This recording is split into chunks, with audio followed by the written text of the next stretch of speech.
आप देख रहे हैं नेटवर्क 33 राजकुमार के साथ। नेटवर्क 33 में आज की कहानी हमारे साथ शेयर की है राजा वैद्य जी ने। तो सबसे पहले राजा वैद्य जी, आपका बहुत बहुत धन्यवाद अपनी कहानी हमारे साथ शेयर करने के लिए। दोस्तों, अगर आपके पास भी ऐसी कोई कहानियां हैं तो हमारे साथ जरूर शेयर करें हमारे इंस्टाग्राम आईडी पर। इंस्टाग्राम आईडी है network_33, जिसका लिंक नीचे डिस्क्रिप्शन बॉक्स में दिया गया है।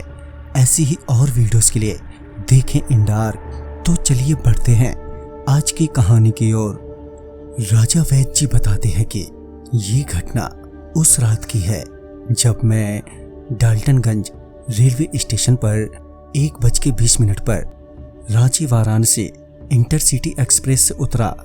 अब मुझे यहाँ से घर तक के लिए ऑटो लेना था, मगर काफी कोशिश करने के बाद भी सुधान गांव के लिए कोई भी ऑटो जाने को तैयार ही नहीं था।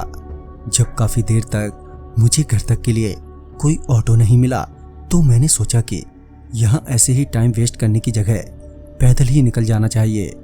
वैसे भी मेरे पास ज्यादा सामान नहीं था और घर तक का रास्ता भी बिल्कुल सीधा था। मुझे सिर्फ पटरियों के साथ साथ चलना था और फिर मैं रेलवे पटरियों के रास्ते अपने गांव सुदान जाने के लिए पैदल ही चल दिया। काफी रात होने के कारण कोई चहल पहल नहीं थी, मगर डरने जैसा भी कुछ नहीं था। और जब मैं आबादगंज के रेलवे फाटक के पास पहुंचा तो वहां किसी की रोने की आवाज सुनाई दी। आसपास काफी अंधेरा होने के कारण कोई दिखाई नहीं दे रहा था, मगर मैं जब थोड़ा और करीब पहुंचा तो मुझे रेलवे ट्रैक पर एक लड़का बैठे हुए नजर आया जो रो रहा था। मैं उसके पास पहुंचा तो पाया कि उसका एक पैर कटा हुआ है और सर में भी गहरी चोट लगी है। ये देखकर मैंने उस लड़के से पूछा, बेटा आपको ये चोट कैसे लगी और यहाँ पर क्या कर रहे हो आप? इस पर वो रोते हुए मेरी ओर देखा और बोला, मुझे घर जाना है, मम्मी पापा के पास, वो मेरा वेट कर रहे होंगे। इस पर मैंने पूछा, कहाँ है आपका घर? मैं छोड़ देता हूँ आपको आपके घर तक। इस पर उस बच्चे ने बताया कि मेरा घर बैरिया चौक के पास है। इस पर मैं बोला, ठीक है मैं छोड़ देता हूँ। उस लड़के को मैंने सहारा देते हुए उठाया और बैरिया चौक की तरफ चल दिया। चलते चलते रास्ते में मुझे टॉयलेट लग गई तो मैं उस लड़के को एक जगह बैठाकर टॉयलेट करने चला गया। फिर जब वापस आया तो पाया कि वो लड़का फिर से रोने लगा है। और जब मैंने उससे पूछा, क्या हुआ बेटा? तो वो बोला, अंकल मैं कुछ देर पहले ही GDR पैसेंजर ट्रेन से घर जा रहा था। भीड़ होने के कारण मेरा एक पाँव एक आदमी को गलती से लग गया और जिस वजह से उसने मुझे थप्पड़ मारते हुए मुझे माँ बहन की गालियाँ दी। मैंने इस पर अपनी गलती की माफ़ी भी मांगी, मगर वो नशे में था, उसके मुंह से दारू की बदबू भी आ रही थी। वो आदमी मुझे बेमतलब में मारता रहा और बाकी के लोग सिर्फ देखते ही रहे। किसी ने भी मेरी मदद नहीं की और जब मैंने उस आदमी से थोड़ी ऊंची आवाज में कहा तो उसने मुझे चलती ट्रेन से ही नीचे फेंक दिया। ये सब सुनकर मैं तो दंग रह गया। क्रूरता की भी हद होती है।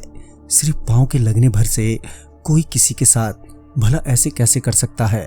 मैं उस लड़के को गले लगाते हुए बोला, भगवान उस बुरे आदमी को उसके किए की सजा जरूर देंगे और उन लोगों को भी जिन्होंने सिर्फ तमाशा देखा तुम्हारी मदद करने की बजाय। अब चलो मैं तुम्हें तुम्हारे घर तक छोड़ देता हूँ। ये बोलते हुए जब मैंने उसे सहारा देने के लिए पकड़ा तो पाया कि उसका पूरा शरीर एकदम से ठंडा और सख्त हो गया है। मैं इससे पहले कुछ बोलता वो लड़का मेरे से बोला, अंकल अब मैं कभी भी अपने घर नहीं पहुँच पाऊंगा, मेरा सफ़र बस यहीं तक का था, आप जाओ।